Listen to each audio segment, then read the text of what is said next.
News 46 is brought to you by Golden Casino Group, where you'll always find great fun, good food, and fantastic entertainment, all at Gold Town, Lakeside, and the Pahrump Nugget.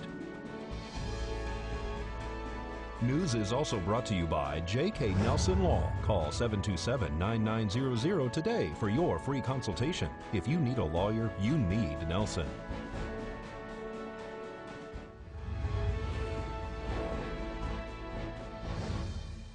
The homeless are given the boot by a property owner, and the county files suit against Dennis Hoff. News 46 starts now.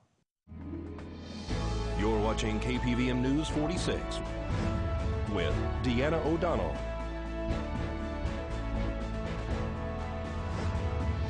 and Eunette Gentry. News 46, local coverage you can count on. The homeless camp relocates. It's Thursday, September 13th. I'm Eunette Gentry for News 46. The issue regarding homelessness is a hot-button item. The county addressed it yesterday during a meeting with a property owner who decided he was going to take swift action.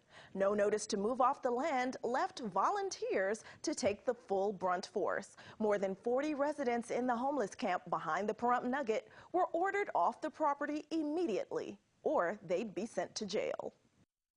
A meeting was called to order at the Board of County Commissioners yesterday. Attending was representatives from the Nye County Sheriff's Office, Pahrump Valley Fire and Rescue, Nye County Code Compliance. An attorney representing Nye County, Marla Zlotek, also attended. The meeting was called to order by Town Manager Tim Sutton, according to Nye County Sheriff Sharon Worley. Worley told News 46 that a property owner who owns 160 acres behind the Pahrump Nugget filled out paperwork with the Office of Code Compliance trespassing all homeless persons from the property. The Nye County Sheriff's Office says that Nye County Code Compliance contacted the property owner to bring the property into compliance. That individual came to town and a meeting was held. The land, which runs from Basin Avenue to Crawford Way and from Powerline Road to Panorama, has been a makeshift homeless camp for a number of years. There's approximately 40 individuals that live in various trailers and RVs. Sheriff Sharon Worley said that the property owner decided not to give extra time,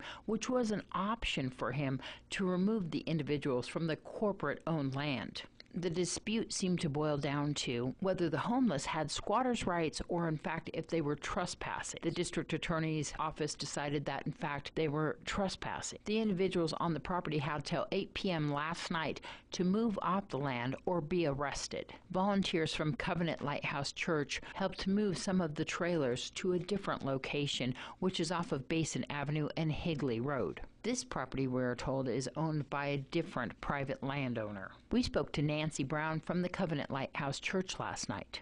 We got a phone call when we were in a meeting saying that our residents up here on the mountain had 15 minutes to move, and if they were still up here at 8 o'clock tonight, that the police were going to arrest them. So we immediately left the meeting and came up and talked to Sheriff Worley about it. We talked to Donna Cox about it and to see if there was something we could do to postpone what's happening. I understand that some of his concerns were that if somebody got hurt while they were still up here before they could move, that he would be liable for their injuries or things like that. And I understand that concern, but what these people are going through that have lived up here for 5 and 6 years, not bothered anybody, are going through mentally right now. This is really hard for them because a lot of our homeless do have mental issues, and this is putting a lot of strain on them that is not necessary. As many years as I've been coming up here to minister to the homeless, there's never been a no trespassing sign posted or anything like that that would tell you that you can't be up here. And so that's one of the things that I felt was really unjust, because there's never been a sign up here saying they couldn't be here. For too long, our town has said, you can't be here, you can't be there. And, you know, they came up here, they weren't bothering anybody up here. And it's time that we address the issue of the homeless in our town and stop sweeping the problem under the counter and saying, well, we don't want them here, so therefore we're not going to talk about it. And set aside some land someplace where we can establish a tiny home community or something that would help afford them some housing, that they could afford a safe place, and it would not be a problem to anyone any longer. They can contact me on my phone, 775-513-5761. This is my personal cell phone number. News 46 also spoke to Monica last night, who is considered homeless, about her thoughts on the situation. I was very afraid. I didn't know where to go. If it wasn't for John and Nancy at the church, there would be no place for us to go. I've been down here 3.5 years, and people told me to come back here for the homeless camp, and I kept it very clean. I paid $30 a month to have my garbage hauled. I set up a real home for myself, you know, and and all of a sudden they said we had to move in 15 minutes, but then they gave Nancy and John till 8 o'clock to get us out of there, and I've got 3 campers. I'm a disabled nurse. I'm retired. And I had a 3-bedroom trailer that I owned in Jerome, Idaho, but I got sick. I ended up in the hospital and got behind on my lot space, and I had to move. I couldn't catch up with it. So I got this camper, put my babies in here and my son. When we got here, I was stranded because I couldn't get any place else. And we've been living quietly and peacefully down there pretty much most of the time. I love it here. We spent 3 weeks in Las Vegas and everything. I liked it there too, but here I've met a lot of wonderful people.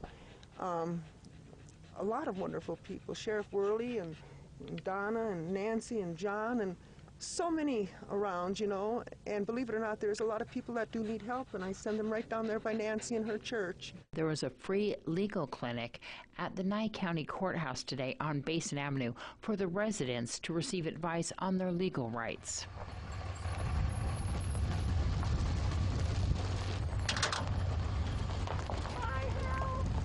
This is Deanna O'Donnell for News 46.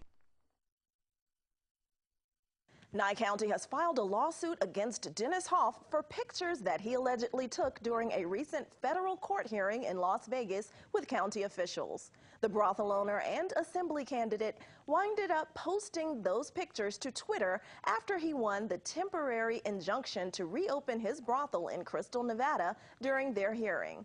The county closed the brothel after they say they didn't receive fees due for his renewal license and that his application was incomplete.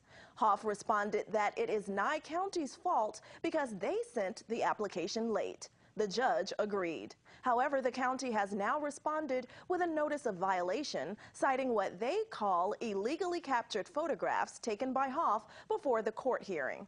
The court does not allow video or photos to be taken at any time before, during, or after the hearing. Hoff says the pictures were taken before the bailiff informed the courtroom of the restriction and not during the court hearing.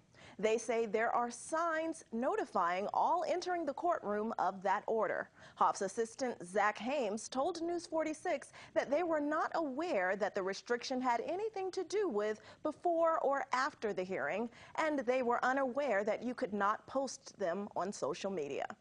And stay tuned to News 46. We have much more local news just ahead.